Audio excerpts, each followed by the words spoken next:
तो आज हम पैरेलल प्लेट कैपेसिटर की बात करेंगे। तो ये हमारे पास पैरेलल प्लेट कैपेसिटर है, चार्ज प्लस। अगर मान लो मैं ज़्यादा धीरे धीरे आपको समझा रहा हूँ तो आप इसे 1.5x पर इस वीडियो को देख सकते हैं। ठीक है, तो ये पॉजिटिव और ये नेगेटिव, तो यहाँ प्लस सिग्मा और यहाँ माइनस सिग्मा, लेकिन मेरी कोशिश रहेगी थोड़ा जल्दी आपको करवाएं।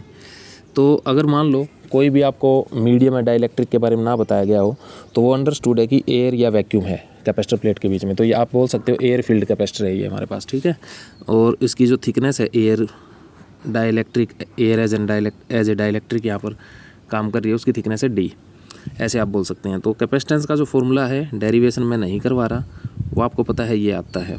ठीक है, अब यहाँ पर अगर टी थिकनेस का कोई भी डाइलेक्ट्रिक आ जाए या कंडक्टिंग स्लैब आ जाए तो क्या फॉर्मूला होगा। अगर कंडक्टिंग स्लैब है, चलो मान लो मैं कंडक्टिंग मान लेता हूँ, तो यहाँ पर इलेक्ट्रिक फील्ड ख़त्म हो जाएगा, तो फॉर्मूला हो जाएगा ए epsilon not D minus T. ठीक है, और अब अगर ये डाइलेक्ट्रिक बन जाए, ये कंडक्टर ना हो डाइलेक्ट्रिक हो, तो फॉर्मूला क्या होगा। तो देखिए मैं यहीं पे इसी में कर रहा हूँ, ए epsilon not D minus T तो होगा ही, यानी ओवरऑल पूरे जो डी थी दोनों प्लेट्स के बीच का सेपरेशन, उसमें से टी थिकनेस तो सब्ट्रैक्ट हो जाएगी, प्लस में टी बाय के, और के क्या है जो आपका ये डाइलेक्ट्रिक है उसका डाइलेक्ट्रिक कांस्टेंट। तो इसका मतलब अगर मैं ये फॉर्मूला जो हम इंसुलेटर के लिए या उसके डाइलेक्ट्रिक के लिए कर रहे हैं, क्या इसे कंडक्टर के लिए भी अप्लाई किया जा सकता है। तो आंसर है हाँ। कंडक्टर के लिए क्या होगा, जो आपकी के की वैल्यू है वो इन्फिनिटी हो जाएगी, और इन्फिनिटी होने से ये क्वांटिटी आपकी जीरो हो जाएगी, टी बाय इन्फिनिटी। तो देखो वही कंडक्टर वाला फॉर्मूला बन गया डी माइनस टी। ओके, अच्छा अब देखो ये फॉर्मूला भी हम बनाते हैं इससे, A epsilon naught by D, चाहे तो हम ये फॉर्मूला ही बना सकते हैं। अब मान लेते हैं पूरे के पूरे में ऐसे ये कंडक्टर ना होकर पूरे में एयर है, और इसी फॉर्मूले से बनाना चाह रहा हूँ मैं इंसुलेटर वाले से। एयर है और एयर की जो थिकनेस है वो कितनी है डी, तो यहाँ पे हो जाएगा फिर डी, और बाय में के कितना होता है 1 होता है। अच्छा यहाँ पर भी क्या हो जाएगा डी, और डी से डी क्या हो गया कैंसिल आउट, और डी बाई के क्या हो गया के 1, तो ये एप्सिलॉन नॉट बाई डी, ये फॉर्मूला बन गया। तो यानी सबसे जनरल फॉर्मूला अगर मैं बात करूँ तो आप इसे मान सकते हैं डाइलेक्ट्रिक वाले को, और जो कि ये फॉर्मूला है ए epsilon not D minus T और प्लस में टी बाई के। अब अगर एयर है पूरे में तो ये भी डी बन जाएगा, ये भी डी बन जाएगा, और ये 1 हो जाएगा, और अगर कंडक्टर है तो ये इन्फिनिटी हो जाएगा, और फिर फॉर्मूला डी माइनस टी रह जाएगा। अच्छा सुनो, ये तो है एक स्लैब हमारे पास, अगर एक से अधिक स्लैब है तो फॉर्मूला क्या होगा, तो मैं उसे और अच्छे से आपको बना के दिखाता हूँ। ए epsilon not D minus T plus में टी बाई के फॉर्मूला आप लगा रहे हो ना, तो ये एक स्लैब थी। अगर 2 स्लैब हो तो, और थिकनेस T1 T2 हो तो कुछ इस तरह से,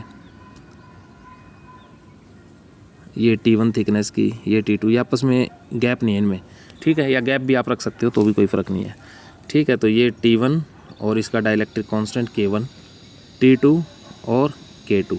तो आप इसे 1.5x पे ज़रूर अगर आपको स्लो लग रहा है तो 1.5x पे इस वीडियो को आप देखिए।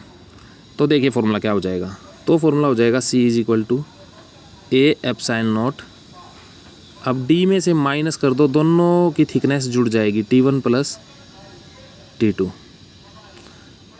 ठीक है, ये माइनस हो गया D में से, और फिर प्लस में T1 बाय K1 और T2 बाय K2। ठीक है, तो ये आपका फॉर्मूला हो जाएगा। तो अब इसमें अगर मैं और इसमें थोड़ा सा चेंज करता, तो इसके अंदर अगर मान लेते हैं हम कि ये वो स्पेस है जिसमें एयर है, एयर वाला स्पेस है ये। तो देखो एयर वाला स्पेस है, और एयर की थिकनेस को भी अगर आप नाम दे देते कुछ भी ऐसे ही, जैसे T1 T2 नाम दिया तो T3 T4 अगर आप नाम दे दें, तो यहाँ पर T3 और T4 लिखा जा सकता है दोनों को ऐडअप करके, और फिर प्लस में T3 बाय K3 और T4 बाय K4, और K3 और K4 एयर होने के कारण 1 हो जाएगा। तो मैं सब इस फॉर्मूले को जनरलाइज करने जा रहा हूँ और आसान करने जा रहा हूँ। अब मान लेता हूँ डाइलेक्ट्रिक, इसके अंदर बहुत सारी T1 T2 T3 ऐसे भरी जा रही है, बहुत सारी इसमें हमने डाइलेक्ट्रिक स्लैब या कंडक्टिंग स्लैब सब ऐड कर रखी है और ये सारी फिल्ड कर दी हमने, ये पूरा कम्प्लीटली फिल्ड है।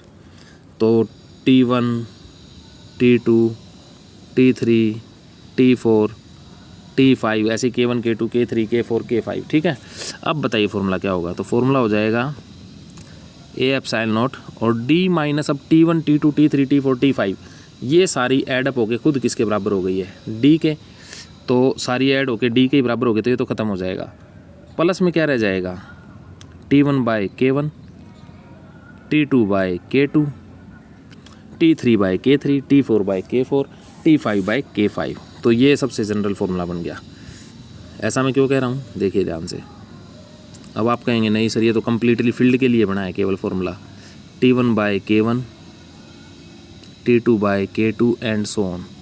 अब सोचिए ये जो दो स्लैब है, ये अगर एयर होती तो ये T1 थिकनेस वाली, ये भी एयर होती और ये कोई और पेपर का पीस होता, ये प्लास्टिक का पीस होता ऐसे, तो क्या होता है, ये एयर होती तो यहाँ पे एयर की थिकनेस और बाय में एयर का डाइलेक्ट्रिक कांस्टेंट 1, एयर की थिकनेस A1 और फिर बच क्या जाता है T3, T4 और T5 और इन दोनों की थिकनेस जुड़ के क्या आ गई वास्तव में, D में से माइनस कर दो T1, ये T3, T4 और T5। तो वही तो फॉर्मूला आ गया, D माइनस जितनी भी स्लैब्स हैं एयर को छोड़ के उन सब की टोटल थिकनेस ऐडअप करो और D में से माइनस करो और प्लस में फिर उनका T1 by K1 plus T2 by K2 plus T3 by K3 वो और जोड़ के रख दो। तो ये सबसे जनरल फार्मूला। अब आपके पास चाहे कोई भी कैपेसिटर प्लेट है, चाहे वो कम्प्लीटली फिल्ड हो या ना हो, आप सीधा फार्मूला लगा सकते हैं। A एप्सिलॉन नॉट पहले पार्ट की थिकनेस बाय में K1 ये पता होना चाहिए, दूसरे पार्ट की थिकनेस बाय में K2। ठीक है, हाँ अगर आपको ये पता है D और ये एयर है तो इसके K की वैल्यू हमेशा 1 होती है, K की वैल्यू हमेशा 1 होगी, तो जिसके कारण ये 1 हो जाएगा और ये T1 आ जाएगा। T1 ये थिकनेस और ये थिकनेस और ये T2 है, तो पूरी D में से T2 को सब्ट्रैक्ट करो तो D माइनस T2 आ गया। तो इसी T1 को D माइनस T2 लिख देते हैं और फिर प्लस में T2 बाय K2 बन गया ना वही फार्मूला। अब ये हो सकता है, अब ये आप कह दो ये कंडक्टिंग है तो ये K2 इन्फिनिटी हो जाएगा भाई, और ये इन्फिनिटी होने से 0 हो जाएगा, तो फार्मूला केवल D माइनस T2 रह जाएगा। तो इसलिए आप इस फार्मूले को ज़रूर याद रखें कि C is equal to A epsilon naught T1 by K1 T2 by K2 और इसमें सब कुछ आ गया एयर की थिकनेस भी मैंने ले दी है, एयर का भी डाइलेक्ट्रिक कांस्टेंट मैंने ले दिया है, और जितने भी बीच में डाइलेक्ट्रिक आए सभी का थिकनेस और डाइलेक्ट्रिक कांस्टेंट इंक्लूड किया हुआ है। तो ये जनरल फार्मूला बन गया आपका पैरेलल प्लेट कैपेसिटर का। ओके, अब अगर मान लो पूरी ही एयर है तो ये 1 और ये T1 T2 जुड़ के पूरा D बन गया, तो फार्मूला बन गया A epsilon not by D। ठीक है, जो कि एयर फील्ड कैपेसिटर के लिए होता था। Okay, thank you. तो इसको 1.5x पे ज़रूर सुनना, लास्ट में कह रहा हूँ, बीच में भी कहा था, अगर आपको ज़्यादा स्लो लगे तो। Thank you.